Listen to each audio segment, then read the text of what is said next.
Hello friends, today I am preparing my favorite tamarind sweet sour achar.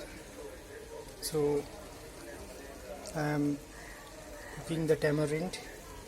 Ingredients required only 2 spoon vinegar,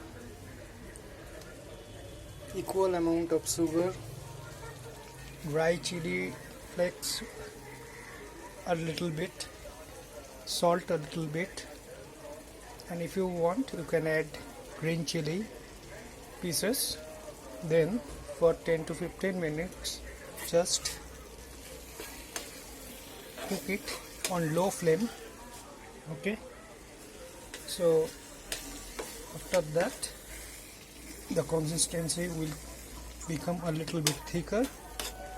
Okay, so after cooling it down, your tamarind sweet sour chili achar will be ready.